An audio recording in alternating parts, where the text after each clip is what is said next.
Funded Today Nation, welcome back to the Funded Today podcast. Today, we're going to familiarize you with the world of prototyping and mass production, specifically as it relates to crowdfunding. What do you need to know beforehand? Whom should you contact? What should you expect? How can you best keep your ideas from being stolen? How can you best ensure quality?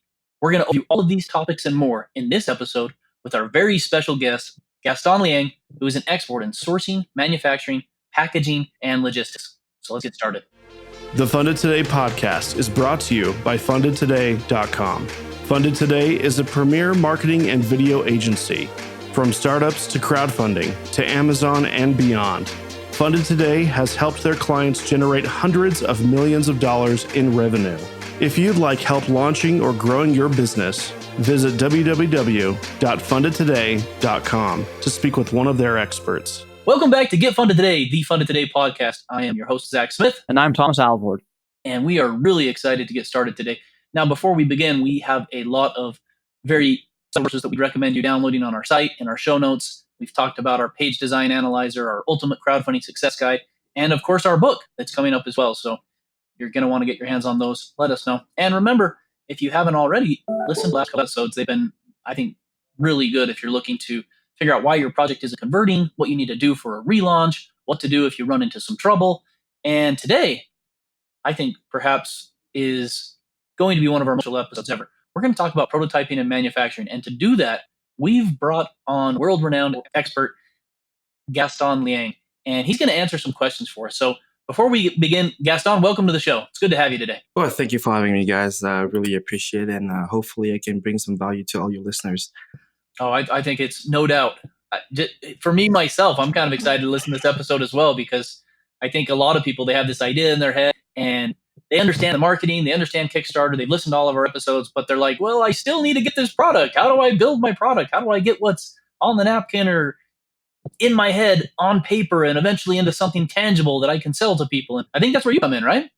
Oh, absolutely. At the LGG Corp, this is the solution that we want to provide to all content creator, Kickstarter project, and also e-commerces, right? Our philosophy is simple. We want to provide an A to Z solution and let the creator do what they do best. Create a project or have an idea, an invention, and kind of put it to market, and leave us with the engineering, the prototyping, and the figure out how to make it the best way possible. And, eventually at the end, fulfill it for you guys. Yeah, I love it. So what's the name of your company again, just for everybody listening? And tell us a little bit about your story and how you got involved working with Funded Today and some of the different things that you've done so far. No, absolutely. So the LGG Corp is the name of the company. And the story is as such, is pretty simple. My family has been in the export-import business for 30 plus years. They've been making stuff out of China before I was born or there about that time. And, they kind of grew the business over time. And, we ended up now currently with 28 factories across southern China and a little bit of northern China factories. We also, end up getting logistics hub warehouse for just customers' need, right? So we have 6 logistics hubs there. So we kind of make a little bit of everything, right? And the grand plan for them was always that, hey, eventually Gaston would kind of integrate in the family business and kind of take over or have a portion or whatnot. Being strong-willed person, I decided to not really do that. So I actually went into engineering myself. Did engineering here in Georgia, Georgia Tech, and then work in the industry, did project management, engineering type work. Which is one of the best engineering universities in the world, right? That's what I've been told. That's what I've heard. So they're perpetuating a pretty good story there. If it isn't true. Absolutely. My education was pretty good. It's pretty good. But, so after getting that, nothing beats, real world experience, right? So I went in the field and I worked for 7-8 years. But after a while, you kind of have the entrepreneurial bug, right? So you can't just be working for somebody and build somebody else's dream. So, I took that experience and the resources that's been given to me and kind of want to make something out of it, right? So I didn't just want to end up working for the family. I wanted to bring something to the table. So I took what I've learned at school and my professional years, saved up all my money and kind of like bought a seat at the table. And I'm basically tapping into the resources that we have that we have had for the last 30 years, and kind of make my own business, right? So all the factories are available to me, all the logistics hubs and all the manufacturing expertise has been available to me. But again, I didn't just want to end up working for the family. So what I've done is create the LGG Corp. And the philosophy and the idea behind it is to provide, a modern solution for content creator, inventor, and e-commerce people alike, where we will provide, a A to Z service, right? So anything from engineering to prototyping, post manufacturing, we can do, contract manufacturing when people actually have the idea and it's ready to go, and also do logistics, warehousing, and fulfillment for people. So that's kind of the idea behind it. And how did I came to that, right? So, to better understand this, I had to kind of been there, done that kind of deal. So, I've joined a few e-commerce group, launched a few product myself, and just kind of see what kind of problem people were having, right? And then, that's also how I got in touch with Funded Today. And initially it was like, oh, we have this client and they're facing this problem, that problem, can you help? And, I think over time we kind of build a relationship with you guys. And now, I do a few projects for you guys here and there. Oh yeah, it's been amazing. I know a couple of projects that you've released today for them where we raise them a ton of money marketing, and suddenly it's real to them and they need to be able to create a great product, and then we're able to send them to you. So I think it's really good for the crowdfunding ecosystem, Kickstarter and Indiegogo, to have people like you involved, because if we raise them a lot of money and they don't deliver, or they turn into a coolest cooler situation where they've raised millions and tens of millions of dollars, but then only a few people get the product, it's just bad for crowdfunding in general. And I think having people like you in that ecosystem, kind of in that supply chain, make a world of difference and really make crowdfunding the powerful vehicle that it can become. And a lot of people don't even realize that without you, all of the marketing in the world is never going to actually bring a product to life. No, absolutely. And, a lot of people, I think creators are good at creating and marketing, right? But, when it comes down to actual engineering, prototyping, manufacturing, I think, even if it wasn't for us, find real expert to do it. And, take on a project that you raise millions and millions of dollars, it takes some project management skills, a lot of unexpected can happen and will happen. And I think that's what we see a lot of, right? Where the project, they had a good intent, they had a good product, they had good marketing, but they can't really follow up. That reminds me, Zach, remember when was it? Maybe 4 years ago, there was a campaign and we were talking with them. We didn't work with them on their campaign, but and there were some liability issues there, but basically they came to us and they had this product and they basically told us, hey, we've raised $500,000. We don't know how to make this. Our goal is to just raise as much as we can. And then we're going to go get a venture round and then we'll figure out how to build it. Right? Do you recall that, Zach? I remember that. I remember it very clearly. Yep. And that's not just to clarify this. And so I didn't mean to cut you off, Thomas, but this is not the way it should go.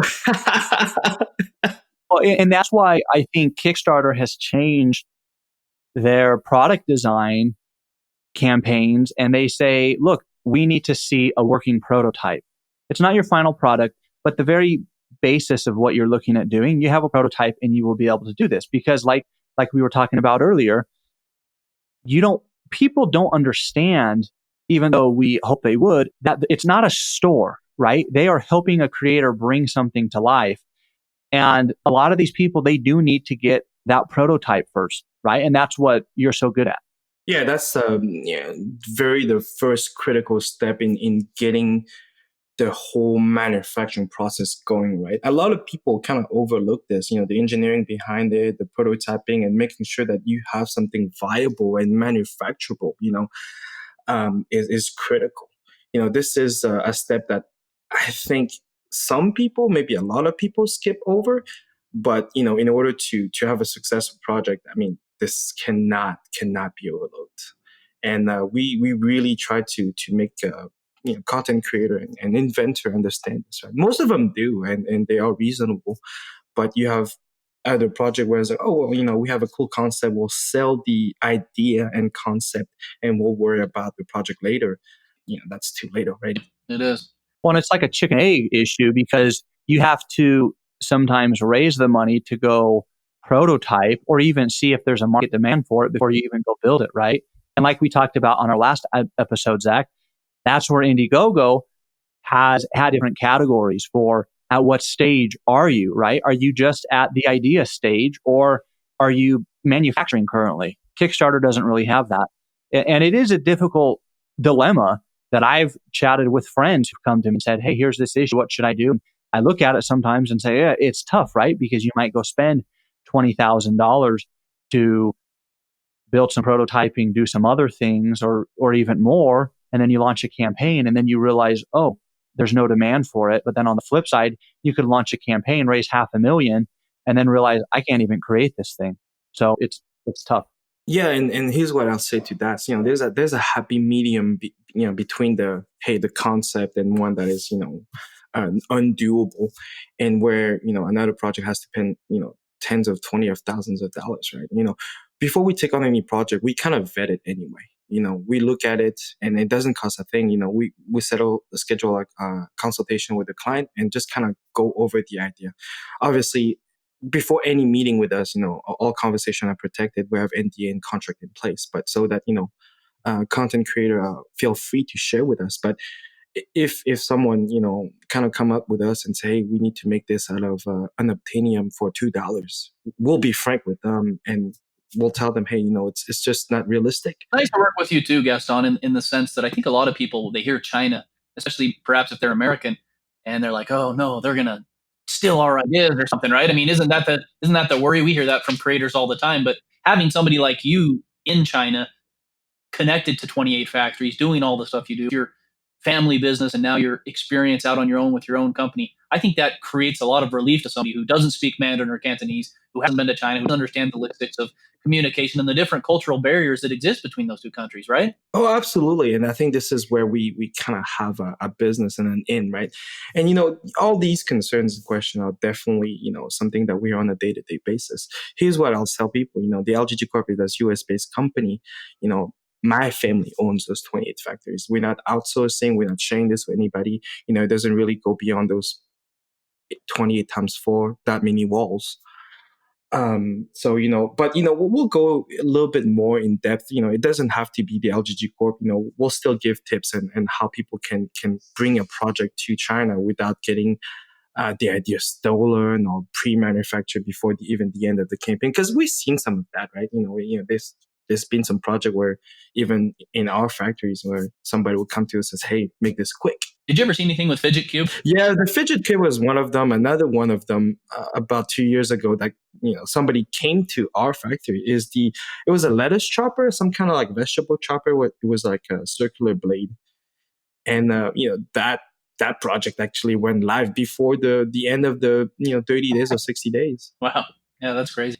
So Gaston, backing up just a little bit, and we've talked about a few, but just a couple rapid fire questions for you. What kind of products do you manufacture? Apparel, electronics, household? Does it run the gamut? And then on that, what's the most unique one you've ever done as well, in your opinion? Absolutely. So, 28 factories, I mean, this is what kind of where it falls into. Most of our manufacturing workforce goes to household goods, everyday good, right? We do a lot of kitchen, we do a lot of home improvement and whatnot. That's maybe about 60% of our business. We also do 30% of electronics. Electronics, it's a very difficult niche. There's a lot of problem with it. So we kind of curve that down a little bit. And the remaining 10% is more like textile and soft good. But really what, we specialize ourselves into is mold making. That's kind of what started the whole business, right? We do a lot of molds. We make molds for additive factories too. We have a CNC farm, computer numerical controlled milling machines. We have a farm where we hold 98 machines. And that's, where a lot of the goods come from. You do any molds with shoes at all? We've done, it's not really a mold at this point. It's more of a fixture to kind of, put things together. The shoes where we've made mold for, and I'm sure you've seen them, is like, the one that looks like Crocs, where we actually inject the polymer into a mold. And, polymers is also an industry where we are pretty strong in. We do a lot of silicone, plastic and exotic composite material as well. And, we also do like, very, very specialty item. Like, we work a lot with titanium. We do a lot of like, carbon fiber products and also fiberglass reinforced products. So essentially, you do everything. I wouldn't want to say that. I'd say, 80% of the product, we've put our hands on. Now, if you had to pick one out of the hundreds or thousands that you've worked with, what is your favorite or your most unique one you've ever done? We've done quite a bit. And I would say recently, one that kind of stood out to me, it's you guys covered it last time, is Jiu-Jitsu, right?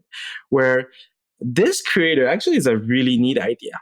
Where he has a really good idea. He came to us with some design drawings and working prototype. It's, hey, at this point, can you guys help me kind of put it over the top? And we kind of looked over his design and worked with his prototype. And I think it's a very neat project. That's one of them. But, here's what I'll tell you without running into the risk of breaking any of my existing NDA. And I think most of your listeners want to kind of hear what project or product are successful in a sense. We work with a lot of innovative people, right? I think those projects where innovation is first and foremost, and bring an existing product with improvement or something totally new, those projects really, really do really well. Another good one is usage of different material for an existing product, right? So we have a client here that utilizes a lot of carbon fiber, which is typically found in the automotive industry. And he came to us and said, hey, you guys can do carbon fiber, but I want to use it in the sports and outdoors because of the carbon fiber properties. Can you do it? That is such a good takeaway. That really is such a good takeaway, Gaston, because we see the same thing. I remember when people started using bamboo and silver, and they infused it in towels and shirts. And typically you see cotton or polyester or something, right? And then suddenly by using just a different material for a product that already existed, it felt new, it felt modern, it felt techie is the word you like to say, right? And then it made all the success. So that's a good takeaway. I love that. Absolutely. And then, this is just from experience, those projects typically 95% plus do really, really well. So every time we have a content creator or an inventor that come to us and say, hey, can we do something new? You've never seen it before. We don't know how quite to do it yet, but with your help, maybe we can bring it to market. We get really excited. And sometimes it doesn't happen. And we will make suggestions too. Earlier I mentioned we evaluate product, right? So we will recommend that, hey, if you switch out this material, not only it could benefit as far as production, but also it's a new functionality, blah, blah, blah. And maybe there will be also some tax and duty import implications. And one thing I like about what you guys are trying to do too is, and I think this goes to like the going green movement, is a lot of times you're looking to source sustainable materials and different things like that to better the world and make it a better place. And kind of go with what Kickstarter is trying to do as a public benefit corporation in some ways as well, to create businesses that not only create livings for people, but also have sustainability and other things like that as well. So, yeah, I love this comment because we have some creators that request that we use recycled material, and that's a great idea. It impact the cost a little bit, but that's a good requirement. Yeah. All right, Gaston. So now let's get into the nitty gritty. This is our prototyping topic.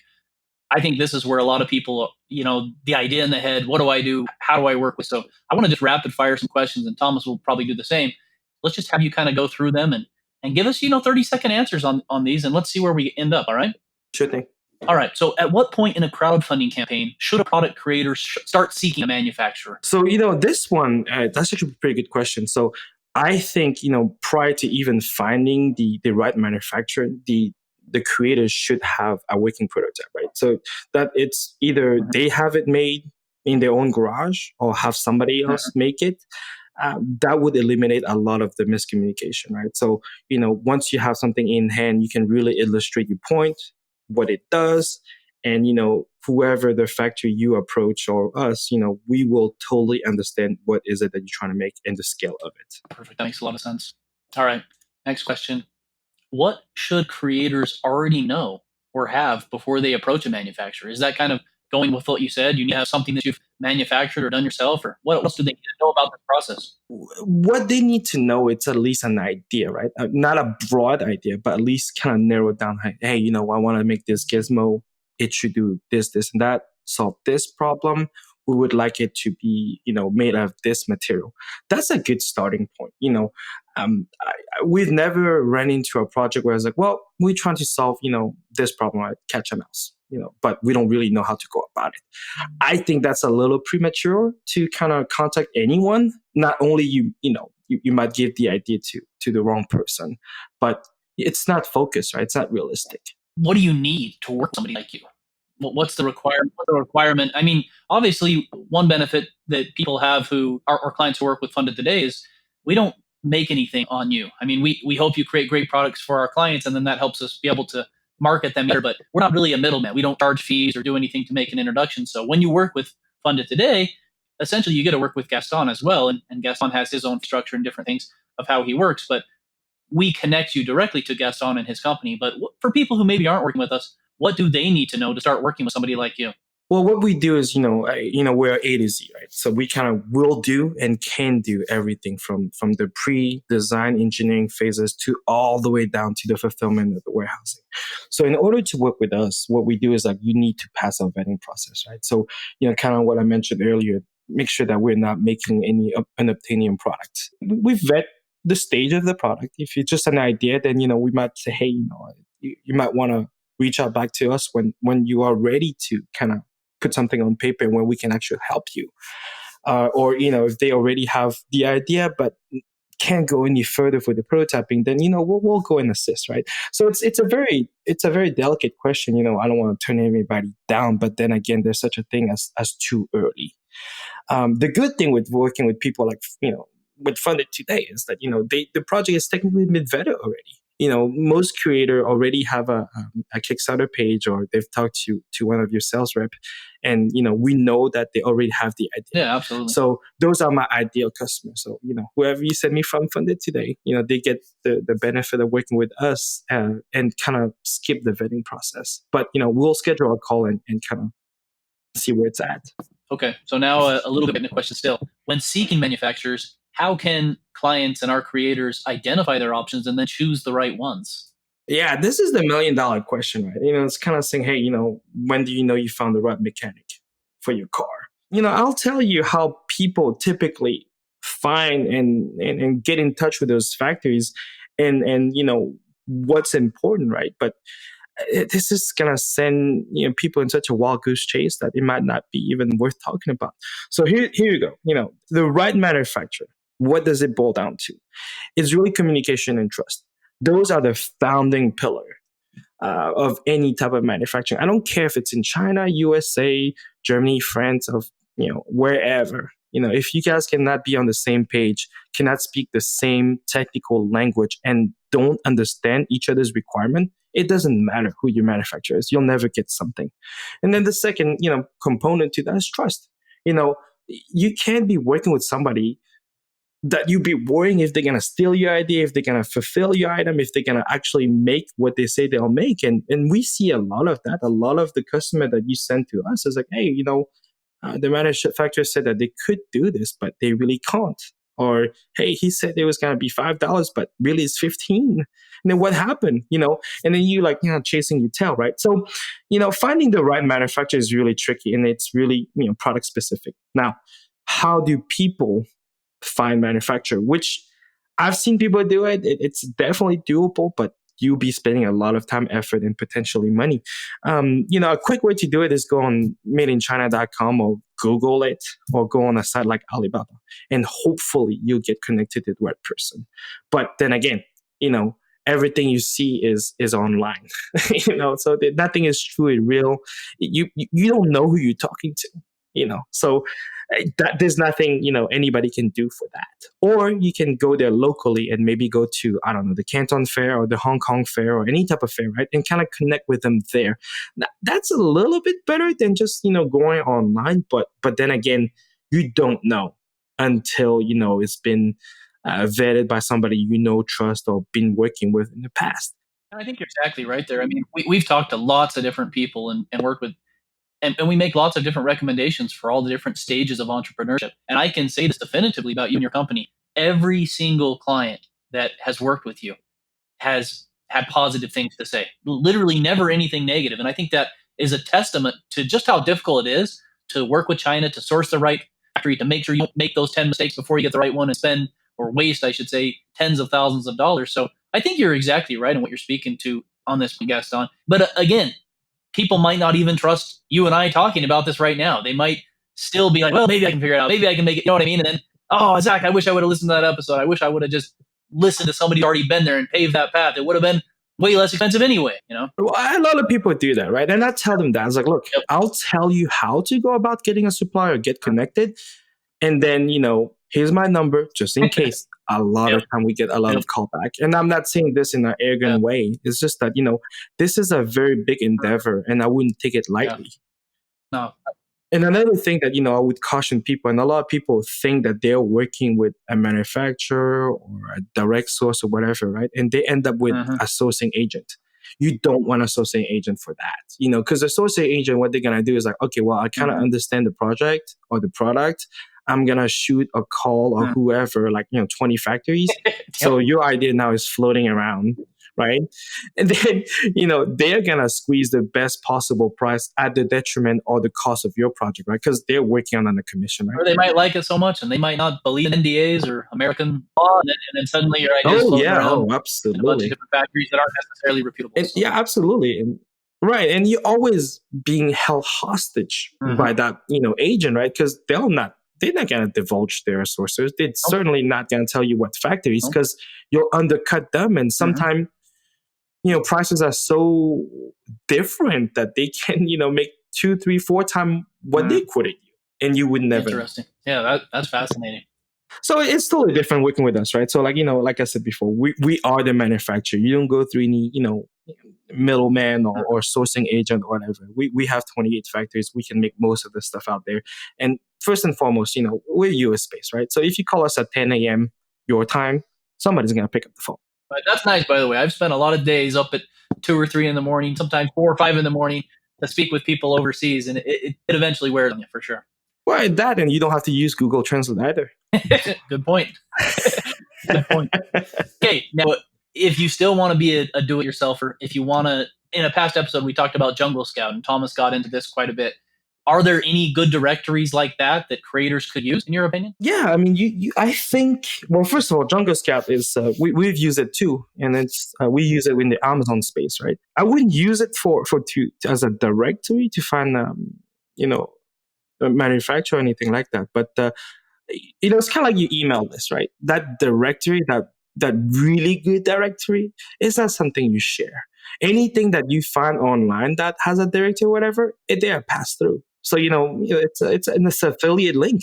So I honestly don't think there's a good directory. Now, for people that's been in the game for 30 odd years, you do this long enough, you make some contacts. I would say we have a pretty good directory. Because, sometimes there are products that, we either can't take on or won't take on due to capacity or maybe expertise, or maybe it's so niche down that, leave it to the specialist, right? And one that comes to mind is working with ceramic and pottery.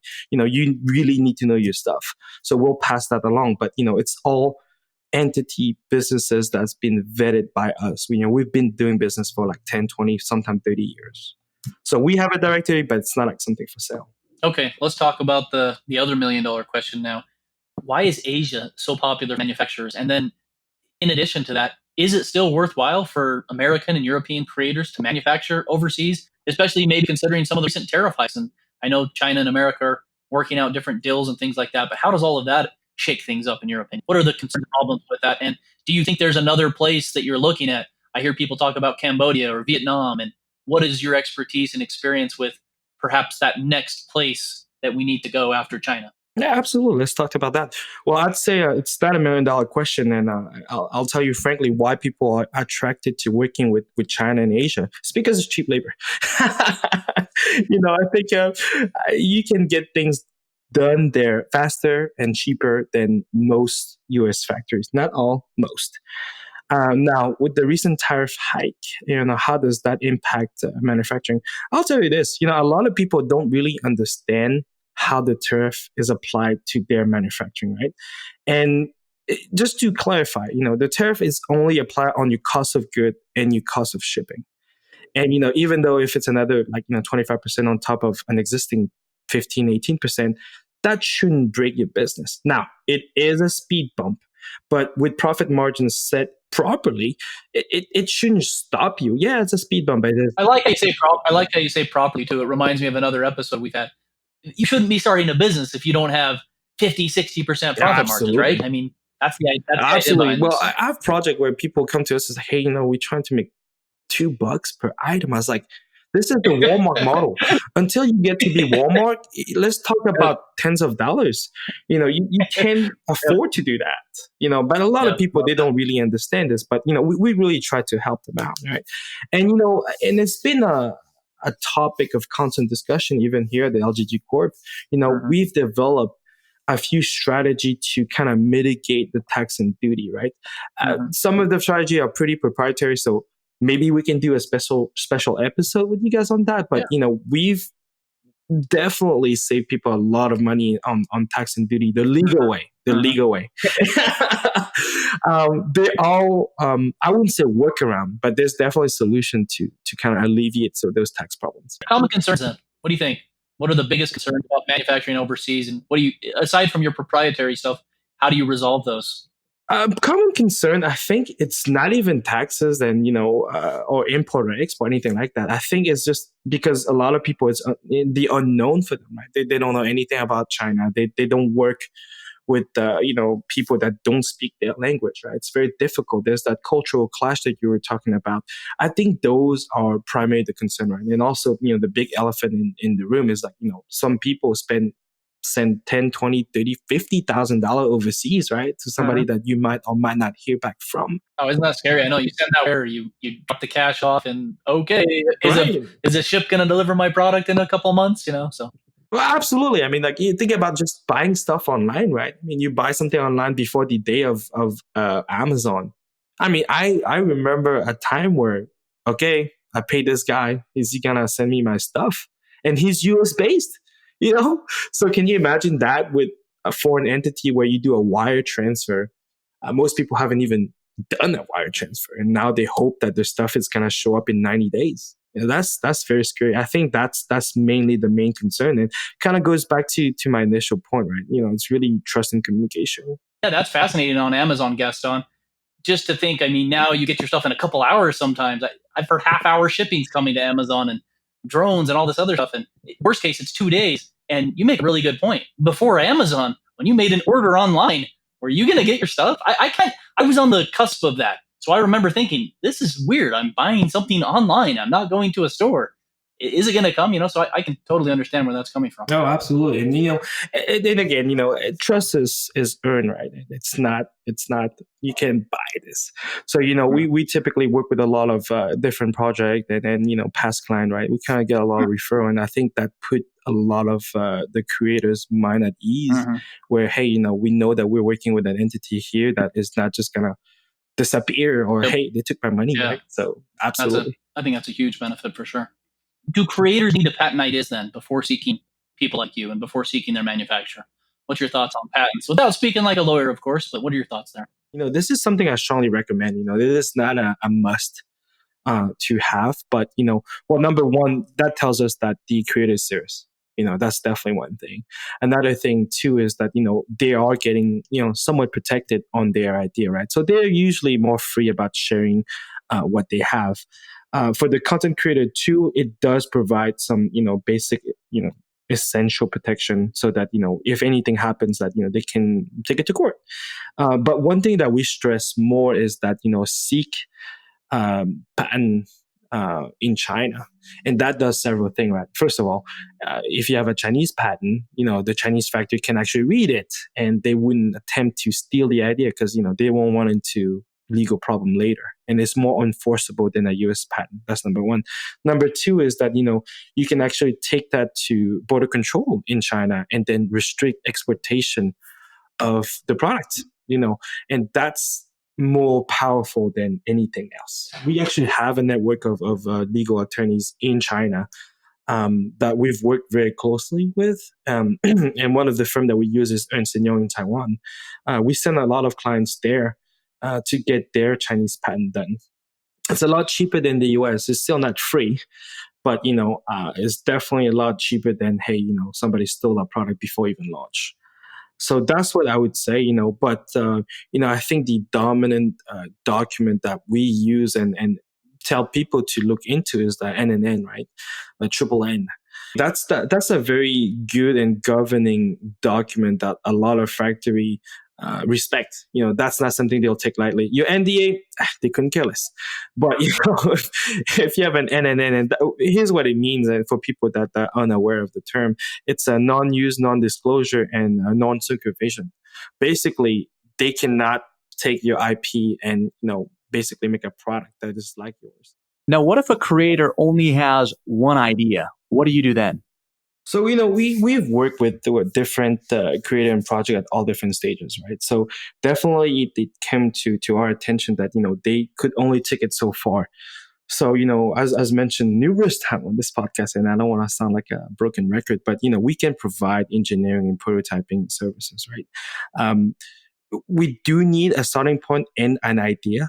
But if the inventor is running a roadblock where it doesn't know how the physics, the mechanics, the engineering works, then we can always use one of our engineering staff to kind of help things along. Another thing to keep in mind is the idea might be there, but somebody might not really think through on how this thing will get manufactured, or even if it's manufacturable. So we'll definitely run those checks before even considering taking him on as a client. But to make the question or answer short, we can definitely help creator, inventor to further their cause and get past the pencil sketch on the back of a napkin. Fabulous. That's great. Okay. How long does it take if they contact you? I think a lot of people want to know, is this 5 years in the making? Is this a month? How long does it take to develop that idea into a working prototype? And then just for people who are budget conscious, what are they looking at, in terms of a range for cost? Obviously, all projects are different, right? If a creator is very far along, then, the process is really quick and it costs a lot less. If the creator just have concept on the back of a napkin, it might cost him a little bit more and take a little bit more time. But I'll give you guys the typical turnaround time from, hey, here's the idea, we need a prototype, can you make it, how much it's going to cost, and can we get going on the manufacturing process, right? Here's the pre-steps or the major steps that we like to take on when we do the engineering prototyping, right? So we like to do just a sketch, right? A lot of people say, hey, I have this idea and we don't have a drawing for it. We don't have anything for it, right? So, we have a scribble, which is fine, absolutely fine. So what we do is, we always recommend to get a technical drawing or a sketch done professionally, right?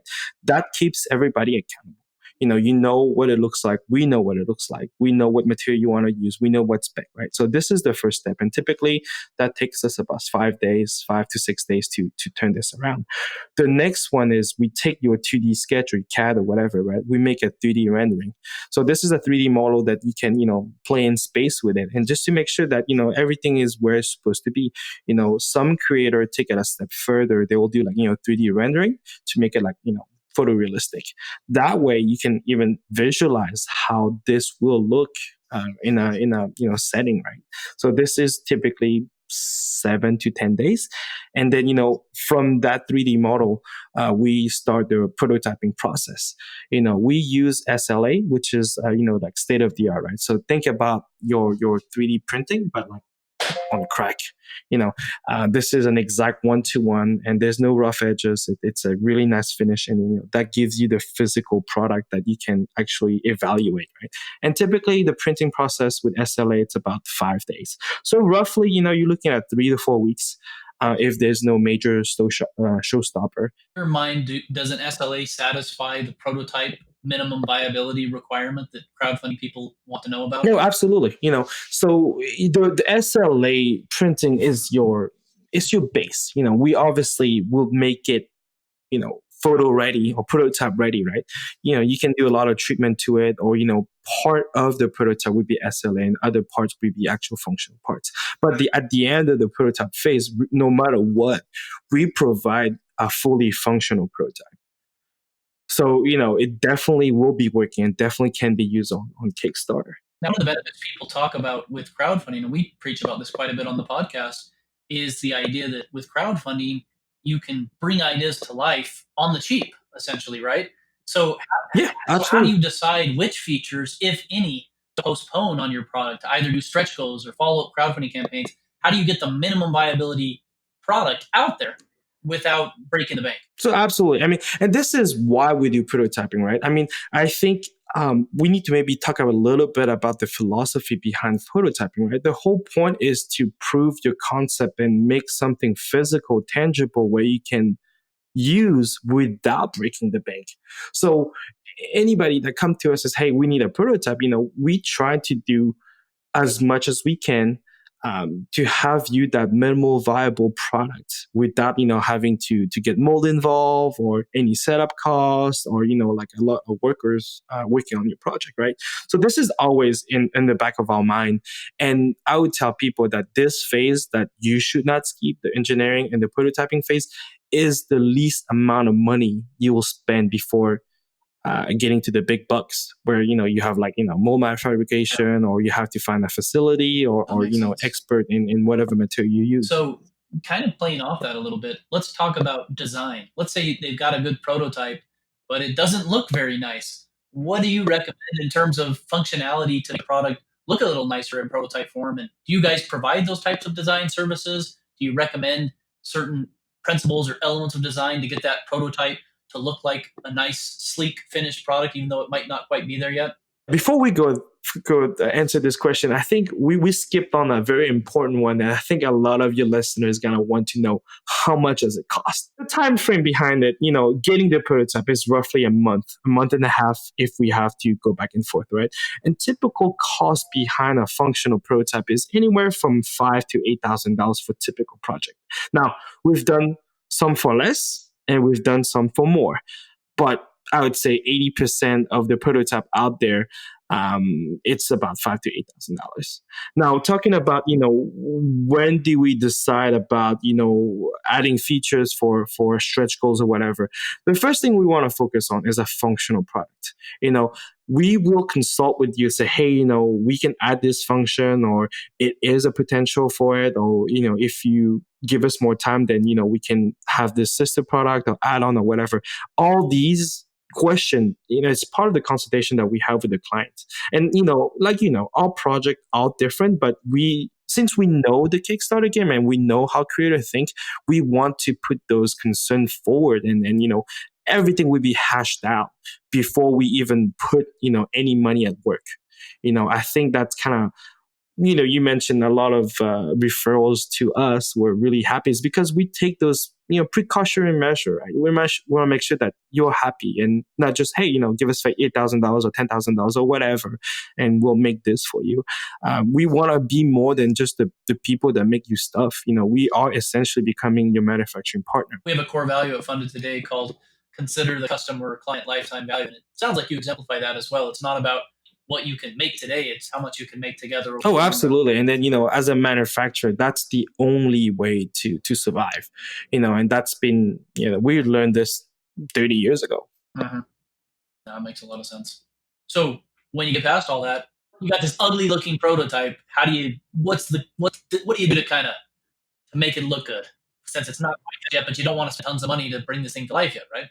No, absolutely. And then, this is kind of part of that prototyping phase, right? So, we will get you 3D rendering that you can easily manipulate, have somebody manipulate, or even us. We can change everything for you. We have 2 designers on staff, and we don't outsource. Nothing against outsourcing designers, but, we have 2 US-based designers that are more attuned to the taste of the West, right?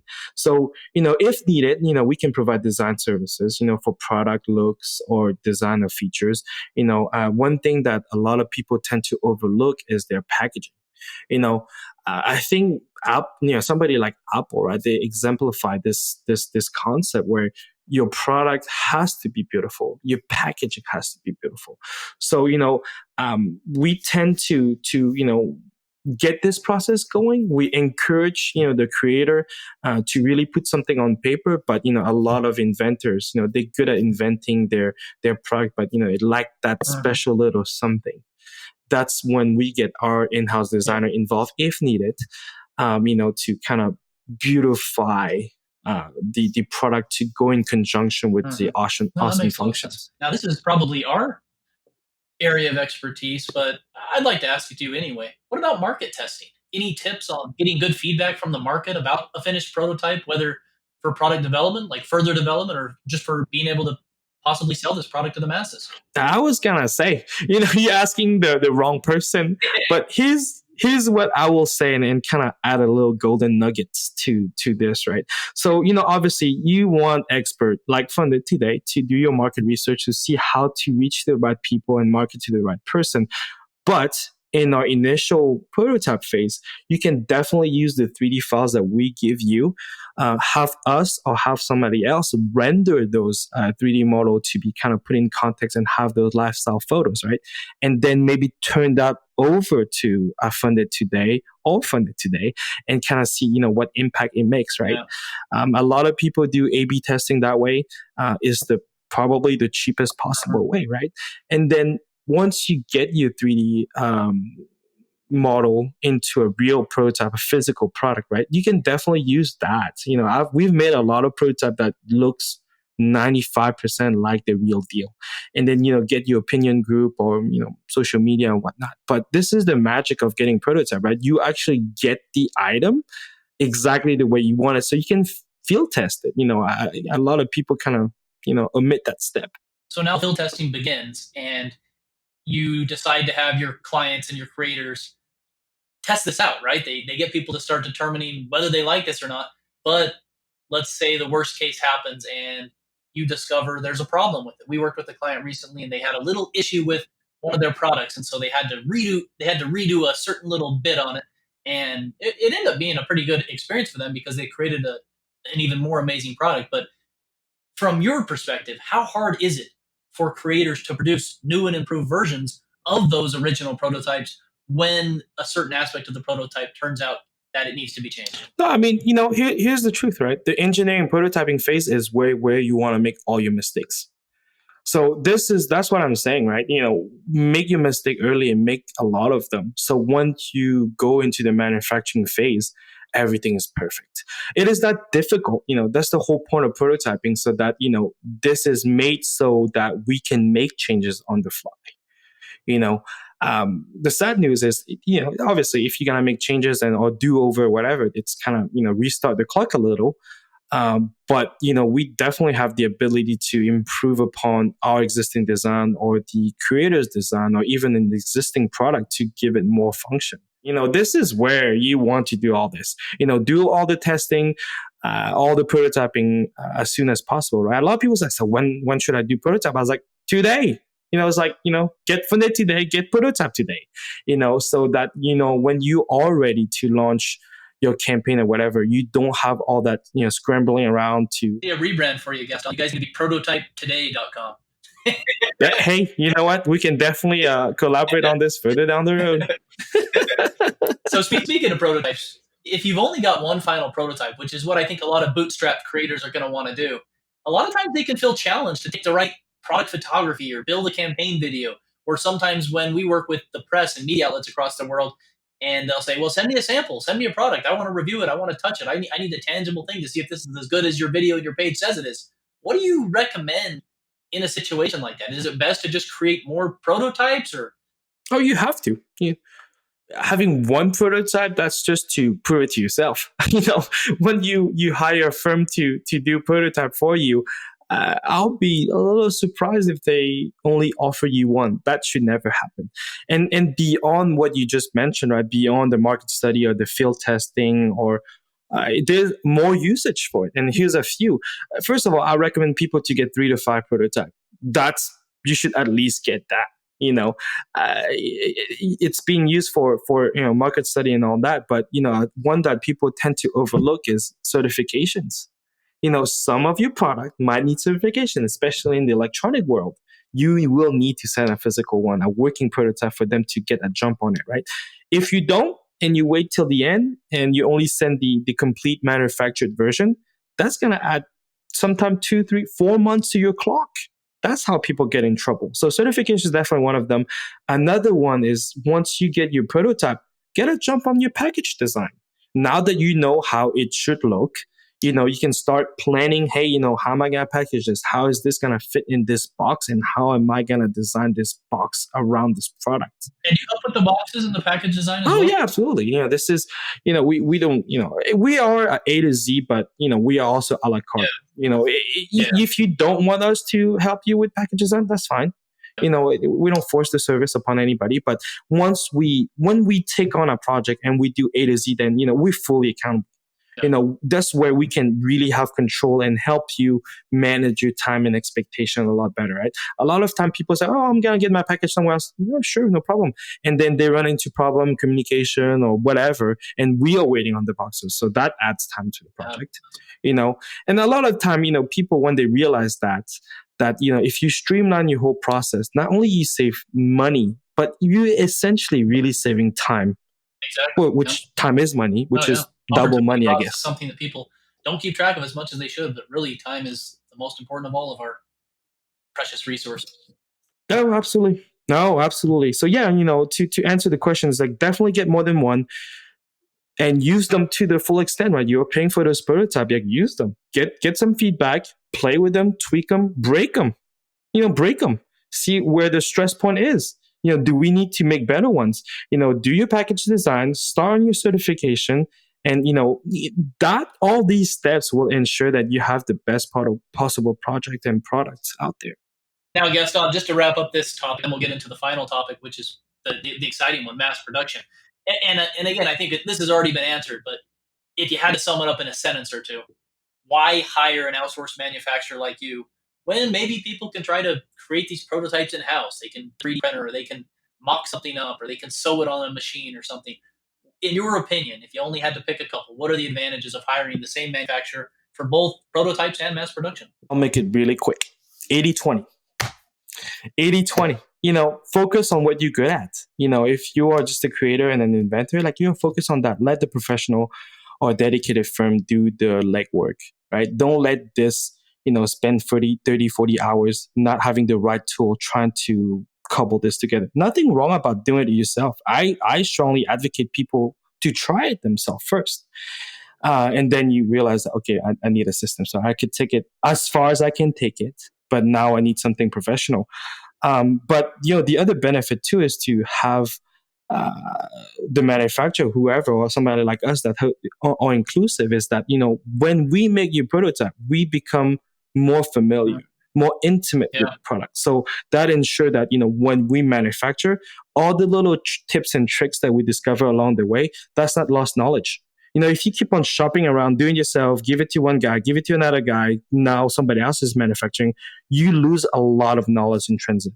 That is so valuable to say as well. I mean, I'm building a house myself and I just got done doing a bathroom in my existing house. We had to redo some things and we had to work with probably 10 or 11 different contractors. And it was so funny that I had to remember all these different tips and tricks that I had to tell the next one in line. And if I didn't keep track of it, sure enough, they made a mistake and we had to go back and fix it. So I think that might be the biggest takeaway of all. When you start with somebody and finish with the same person, you're so much further ahead than trying to work with 5 or 6 different agencies or people. That's brilliant.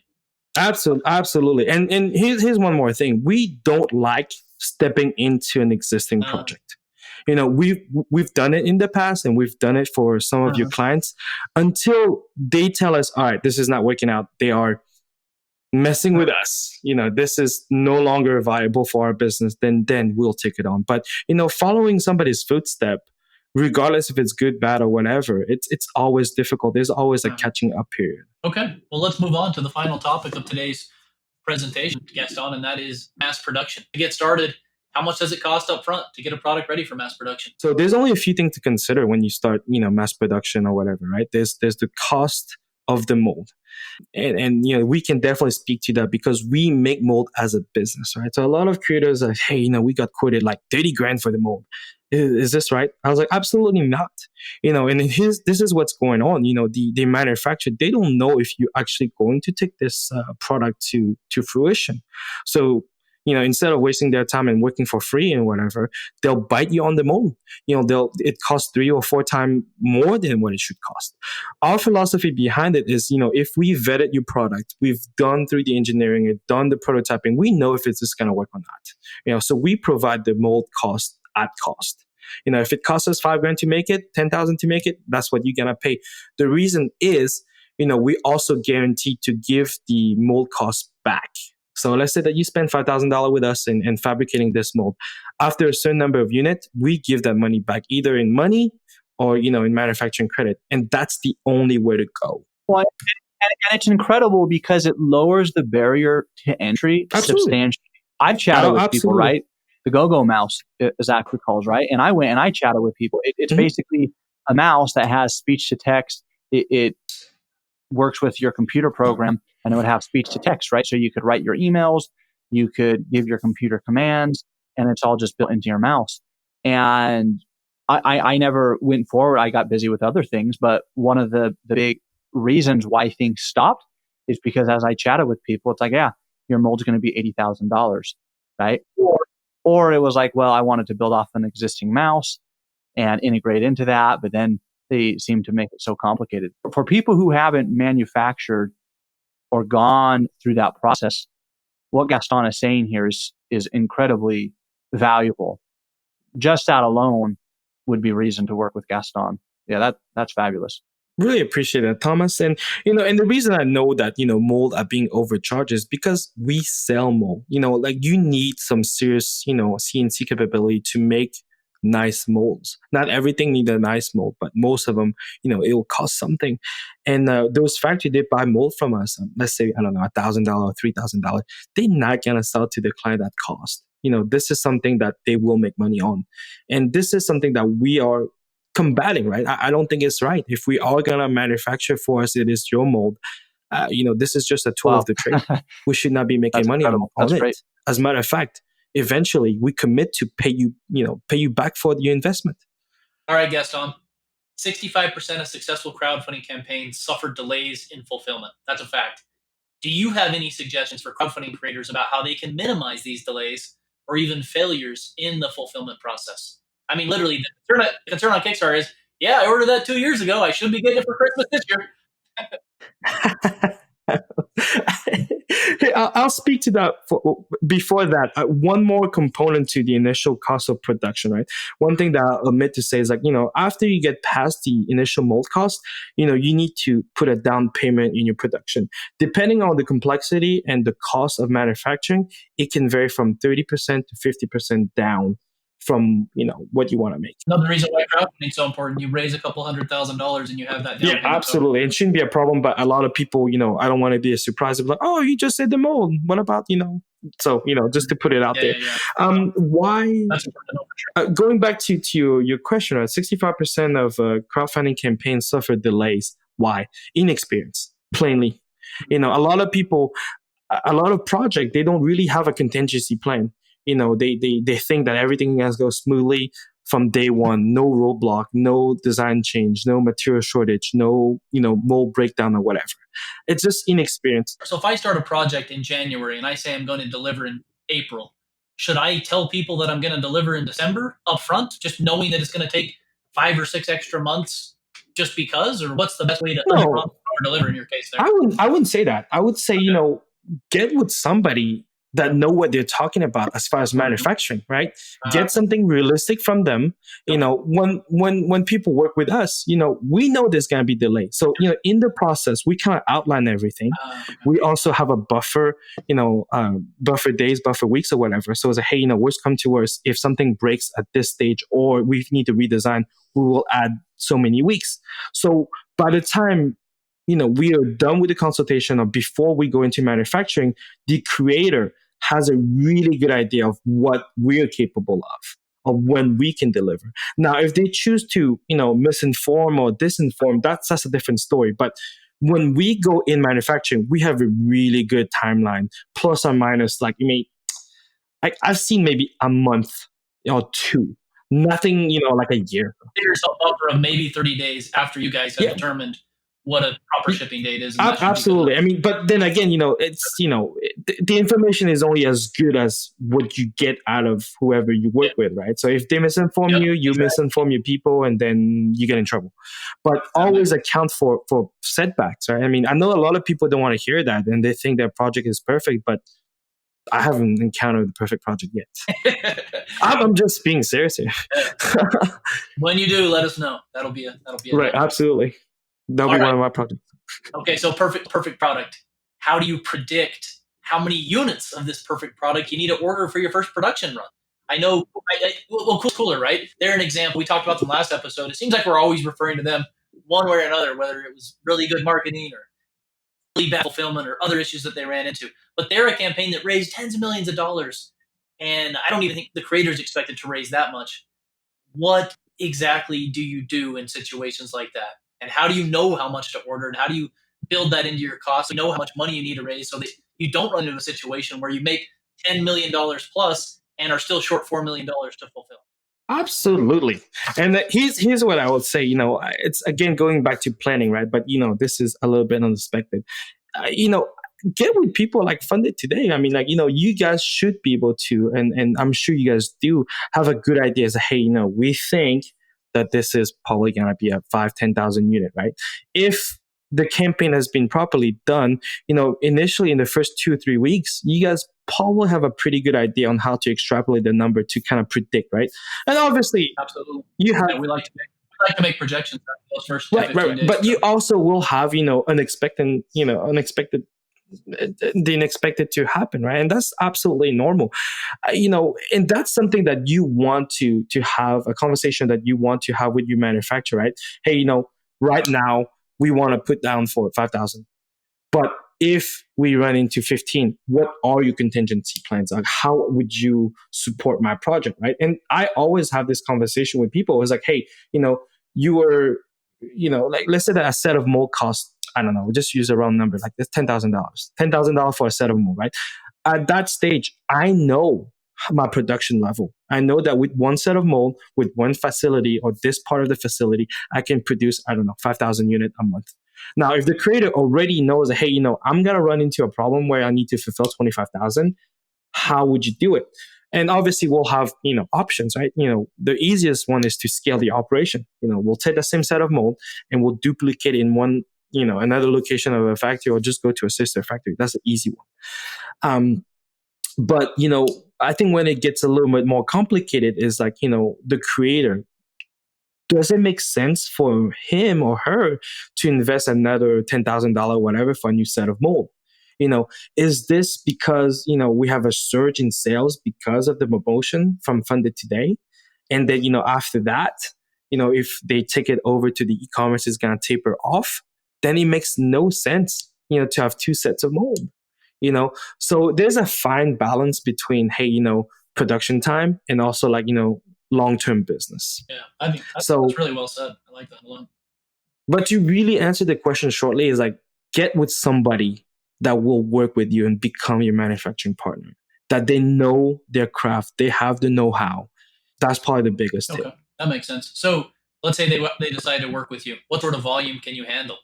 How nuts can this go? We typically, I'll give you a great example. We typically, we do a minimum of 3,000 to 5,000 units.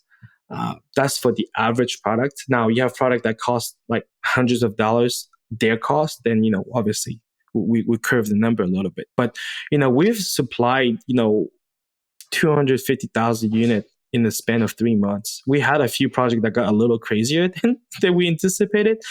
And what we've done is we just mobilized some of our other factories. Like, hey, shut down whatever you're doing, or, make space for this project that we really need to crank out. I'm not putting any project on the side, but, we optimize our space that, if there's a project that needs more production capability, then we can accommodate. So we talked a little bit about manuals and packaging and different things like that.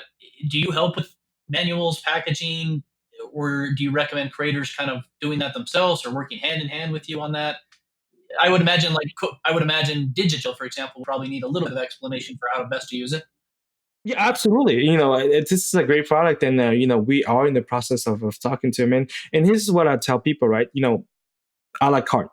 Do you want our assistant or not? We would love and hope to work with you, but we don't want to force services on people.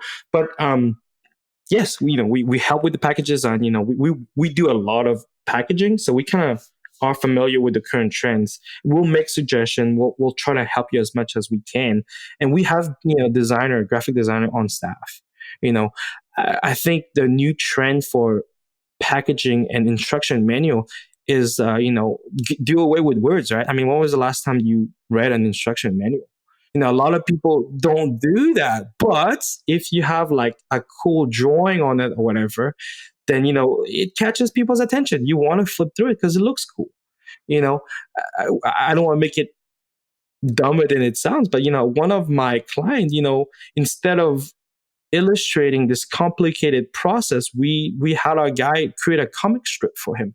We did an 8-page comic strip that served as the instruction manual. Oh, that's awesome. Those kind of things are how you make your product stick out too. And when Absolutely. virality and social sharing, things like that, or they do the auction and they show the comic strip. And those are the things that you get a lot of extra value for very little upfront. No, absolutely. Okay, absolutely.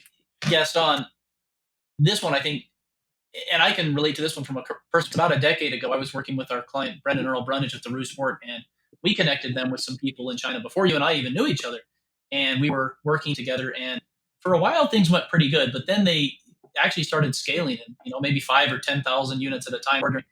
And at this point, some of the cut and sew wasn't very good. The quality was bad. There were issues, and we got these products, and suddenly it was Brenda having to fix every single one of them herself because quality is very important to her, and she wants to make sure her product is always really good. But when you're trying to fix 5,000 bad Roo Sport pockets, that's problematic, right? How do you avoid that? Do you need to be the one as a creator managing that yourself? How does communication work there? What's the best way for you to deal with quality control in your opinion? So here's how I don't know about other factories and how they ran into this problem, right? And here's how we mitigate it.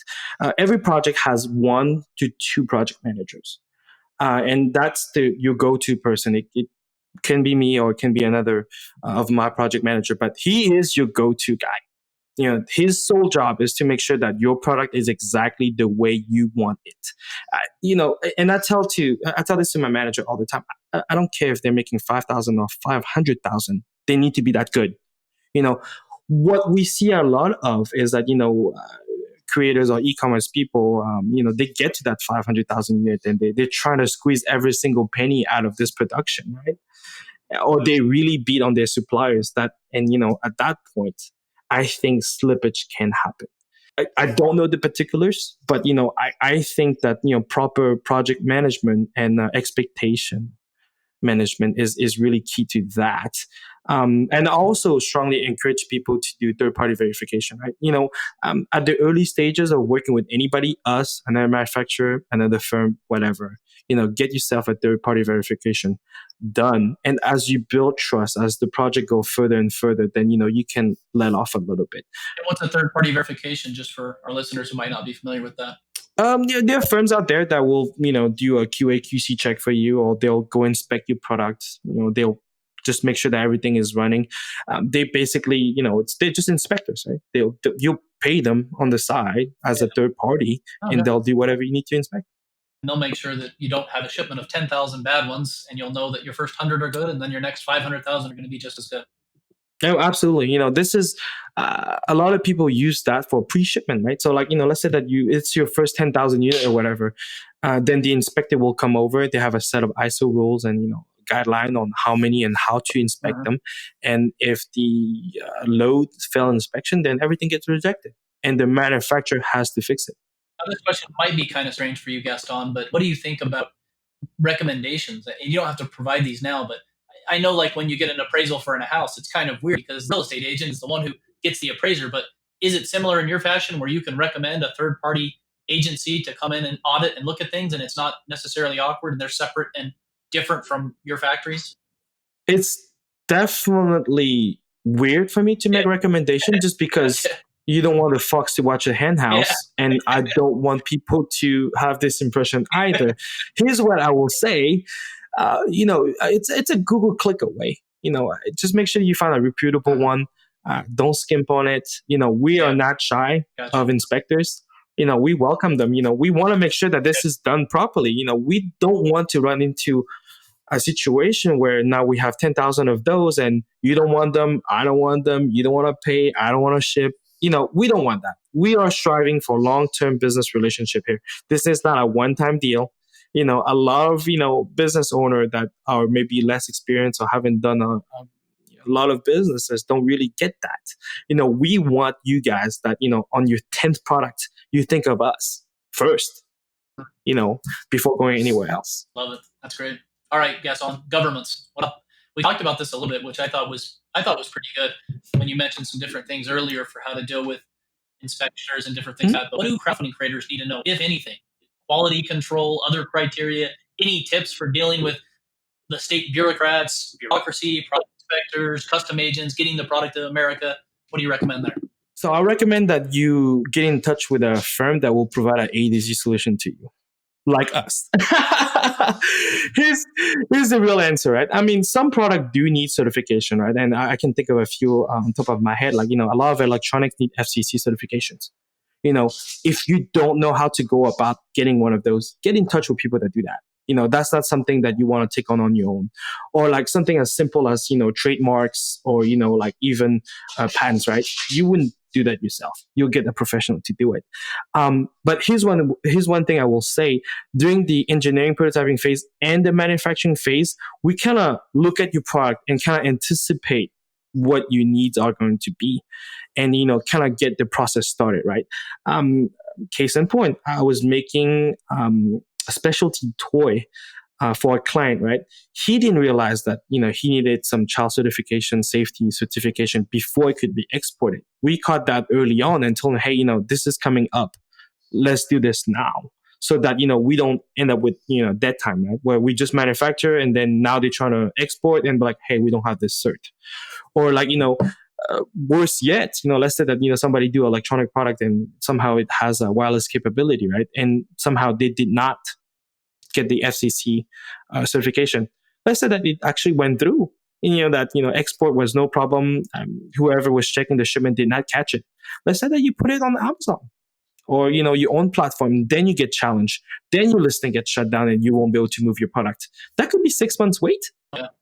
Not to mention fees and penalties and all other issues you might deal with too. So, absolutely. So, long story short, make sure that, whoever you're dealing with, get informed, right? Get ahead of the game, before the product is finished or even before the manufacturing of it. Get all your certification, ask all the questions, and make sure that you have at least a good understanding of what's going on and always double check.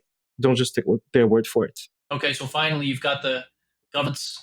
Got that taken care of. You've got your customs agent stuff figured out. You've got your quality control down.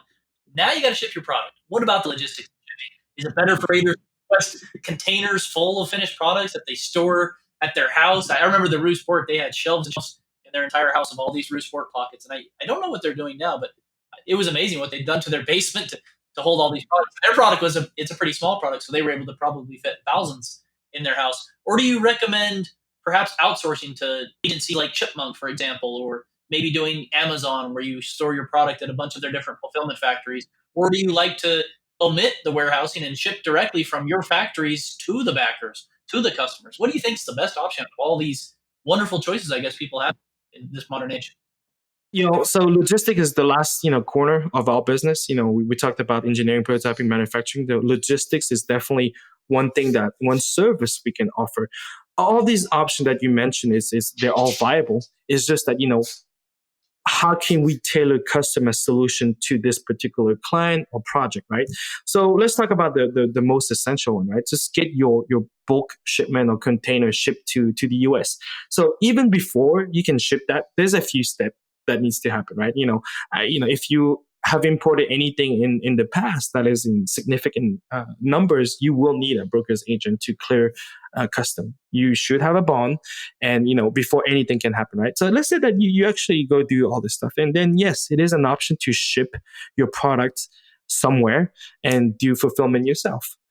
It might not be the best usage of your time because once you start labeling, packaging, and sending thousands and thousands of product, it gets old real quick. Some people think that they're saving money, but they're really not, especially after some of the options that we can offer. Another option is to, ship to someone like Shipmonk, yeah, absolutely. They can absolutely do this for you. And this is, a business that made a business about fulfilling item, right? So if you're willing to pay somebody probably US labor price, absolutely. Uh, I don't recommend it. I'm all about, high profit margin and making a project successful and reorder and making money. It's definitely an option, but, I don't recommend it right now. If you have your own warehouse or have a 3PL at your fingertip, then, you already have the system in place, and just go ahead and do that, or use FBA, right? Again, it's an option. It's a little bit more hands-on if you FBA, but it definitely can be done. Now, what we've been offering to a lot of you backers, and I think that's something that a lot of people omit, is, have somebody like us, like the manufacturer or a logistics side of the business fulfill your product, right? There definitely a lot of incentive with that. So number one, it's actually faster.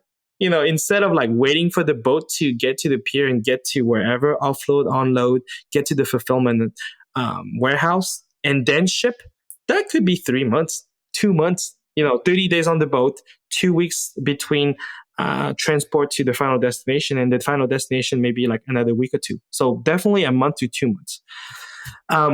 When we ship out as individual package, we use, the air postage, and our timeline is about 15 to 20 days. That's just the tip of the iceberg, right? So now you don't have to do any of the fulfillment. You don't have to wait for the boat. You don't have to pay a third party. We do it for you, kind of part of the shipping cost. But one thing a lot of people omit, and I want to say this with a lot of caution here, is tax and duty. When you import the whole container, guess who's responsible for tax and duty? But when you fill them on an individual basis and sell them by the unit, guess what? I don't want to get too explicit here, but that is definitely something that we've consulted with a lot of clients. When we do the fulfillment for you, you'll get them there faster, cheaper, and save some taxes. Okay, well, Gaston, it has been an absolute pleasure having you on Funded Today podcast today. Any parting words in terms of everything we've talked about before we get into the product of the week section? Anything you want to add? Absolutely. I think, crowdfunding through Kickstarter is an amazing platform, but a lot of people underestimate it and tend to do it all themselves, right? Really, 80-20 is the parting word. Focus on what you're good at, and do the best possible way, and let the professional handle the rest, or seek assistance for more difficult tasks. Love it. That's great. All right.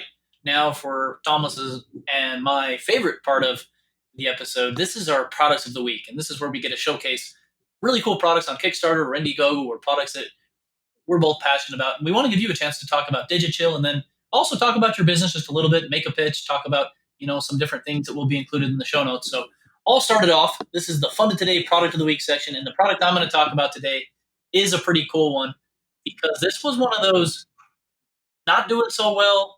Then we fixed a bunch of things. Then we relaunched, and they're already close to $20,000 raised. This is Ears 360, and interestingly enough, it kind of is a little different than Last Swab. This is your last reusable ear cleaner, the better way to clean your ears.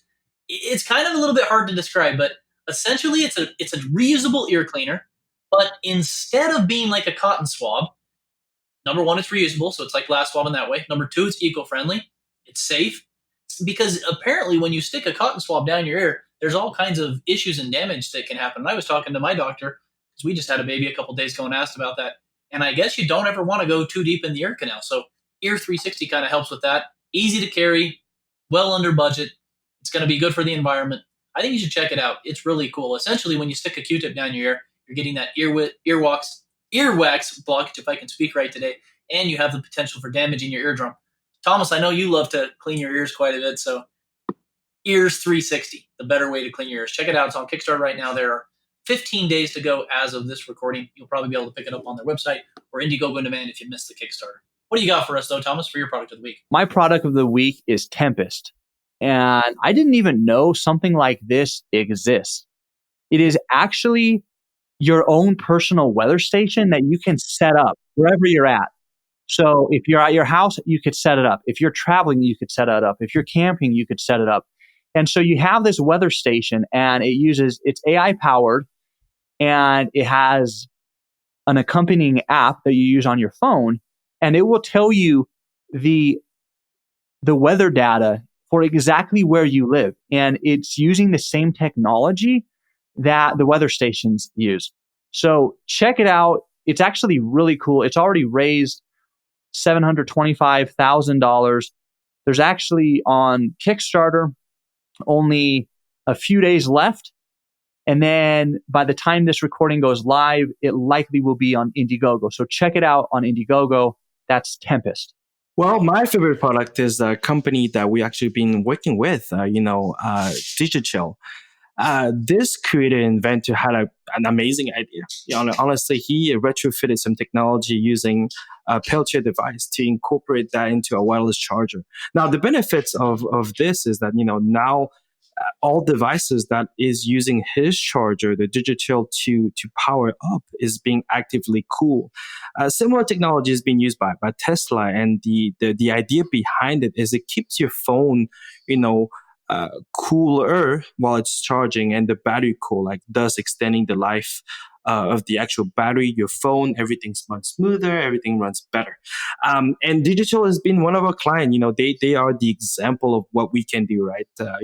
They came to us with an initial design, and we tweaked it a little bit more, improved upon it, made the changes that, the inventor couldn't really tackle on, right? And made it a working prototype for them.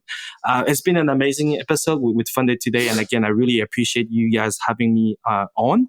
And again, for any prototyping need, manufacturing need, engineering need, logistics need, basically your A to Z, please feel free to contact us. We'll be happy to look at your project and make it a successful one. I've sent some notes and slides to Funded Today to be incorporated into their show notes. That is the best way to get in touch with us, and we can schedule a call. And also we included a roadmap to kind of showcase where a project is and where it can be. It's been a pleasure. I know that a lot of projects have gone through Funded Today, and it's been a complete 180 where you guys totally turned this project around. And we hope to do the same, right? We want to tackle the engineering, the manufacturing, the prototyping, as well as the fulfillment and the logistics for any project, and make it successful. All right, Funded Today Nation. Wow, that was a good one.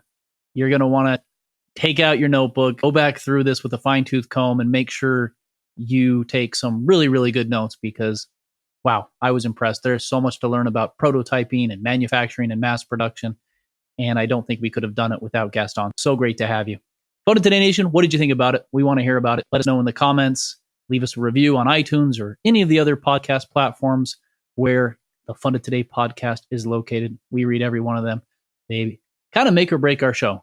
We love to hear from you, and we want to hear from you. And based upon some of the feedback we received, we got a really good one lined up for you next week. We're going to have John Coyle.